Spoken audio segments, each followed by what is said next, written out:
আবার চলে এসেছি আরেকটা নতুন ব্লগ নিয়ে। আবার ভিলেজে চলে এসেছি। আর ভিলেজে এসেই প্রথম যাকে দেখাবো এই শামুকটাকে দেখো।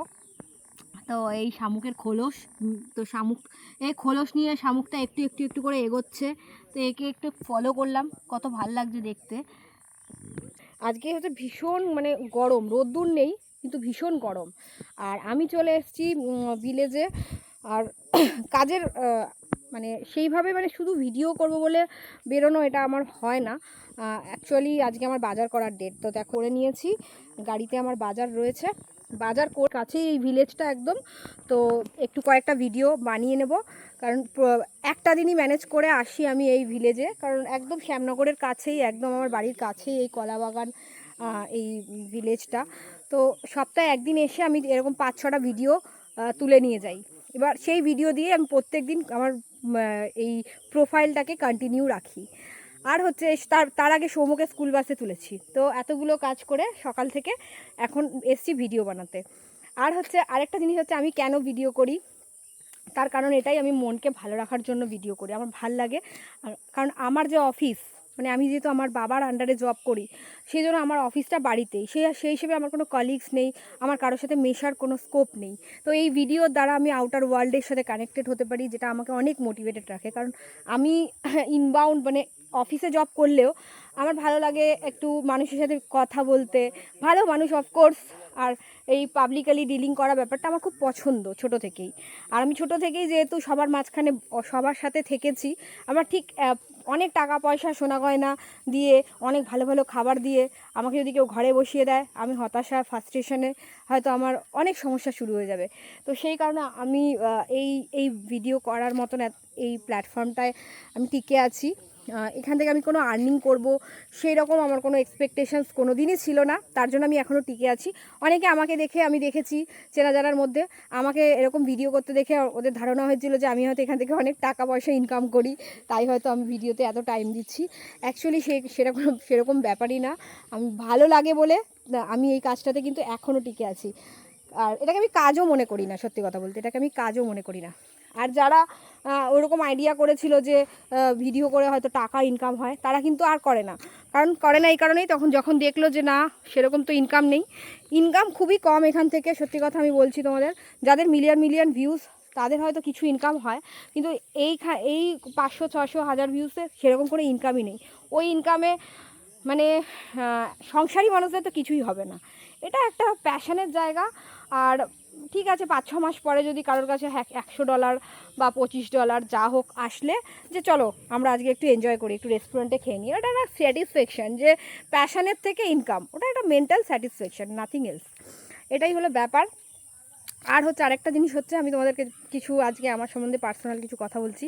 সেটা হচ্ছে যে আমি যেহেতু অনেক বছর ধরে আমার বাবার অফিসে জব করছি, প্রায় 15 ইয়ার্স প্লাস হয়ে গেল। তো নিজের বাবা, নিজেরই সব। সেই কারণে যতই নিজের হোক যাই হোক, আমার একটু মানে আমি সম্মানটা, মানে আমি যে কাজ করছি তার যোগ্যতা, একটা ডেজিগনেশন, এগুলো আমার খুব একটা ইচ্ছা ছিল পাওয়ার। মানে আমি শুধু যে মানে টাকা আসলেই আমি খুশি, শুধু সেটা না, আমার তার সাথে সম্মানটা আমার কাছে ভীষণ জরুরি।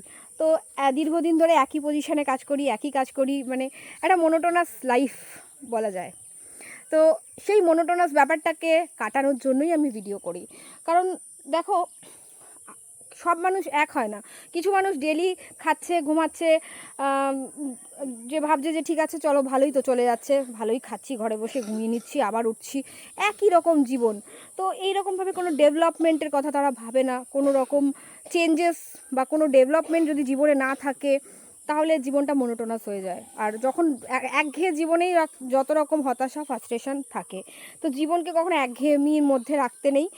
নতুন নতুন কিছু কাজ, কিছু ইনভেনশন, প্রফেশনাল যে কাজটা, যা আর্নিংয়ের তো প্রয়োজন আছেই, সেই কাজটা অবশ্যই করে নিয়ে বাড়ির রেসপন্সিবিলিটি, সংসার, বাচ্চা, কোনো দিকে যাতে কোনো নেগলিজেন্সি না হয়, আমি বলে দিচ্ছি সবাইকে ভালোবেসে সুন্দরভাবে তারপর নিজের প্যাশনের জায়গাটা অবশ্যই কন্টিনিউ করবে।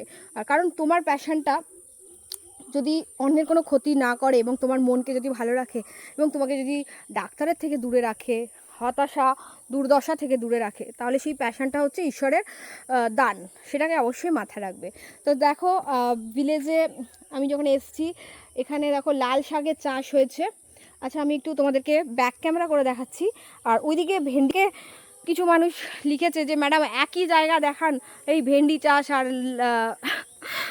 এই চাষ কলা বাগান একই, কিন্তু আমি কি করব, এখন আমার দূরে গিয়ে শুটিং করা আমার এগুলো প্যাশান, ভাল লাগে, আমি দূরে গিয়ে শুটিং করতে চাই, কিন্তু উপায় নেই এখন আমার, কারণ আমার অনেক রেসপন্সিবিলিটি, অনেক দায়িত্ব আছে, সেইগুলোকে কভার আপ করার পরে আর এক্সট্রা করে শুটিং করতে দূরে যাওয়া বা নিজেকে, আমার কাছে অনেক মেকআপের জিনিস থাকলেও আমি এখন সাজগোজ করারও সেইভাবে সময় পাই না। তো সিম্পলভাবে যেইটুকু পসিবল আর কি, তার মধ্যেও যেইটুকু পসিবল, নইলে এতটাই হিউজ কাজ, সে চাপ, এই একটু নিজের প্যাশনটাকে যদি বাঁচিয়ে না রাখি না, না তাহলে মানসিক এবং মানসিক অসুস্থতা হলেই তখন মানুষ আবার শারীরিকভাবেও অসুস্থ হয়ে যায়। সেই ব্যাপারটা আমি জানি চলে আসে, কারণ আজ থেকে কয়েক বছর আগে আমার মধ্যে সেই ব্যাপারটা এসেও ছিল। তো আমি ধীরে ধীরে ধীরে ধীরে ভগবানের দয়ায় একটু একটু করে ওভারকাম করছি। তো যারা এই ধরনের প্রবলেম ফেস করো, তারা কিন্তু অবশ্যই নিজের মনকে জিজ্ঞাসা করবে যে তোমরা কি করলে ভালো থাকো, কোন জিনিসটা তোমার ভালো লাগে, অন্যের ক্ষতি না করে এবং মানে কোনো বাজে চর্চার মধ্যে না গিয়ে যদি পজিটিভ উপায়ে কিছু করতে পারো, অবশ্যই সেটা কন্টিনিউ রাখবে। আর ভালো থাকবে, সুস্থ থাকবে। ব্লগটা কেমন লাগলো অবশ্যই জানাবে। দেখা হবে তোমাদের সাথে আবার অন্য নতুন একটা ব্লগে। টাটা।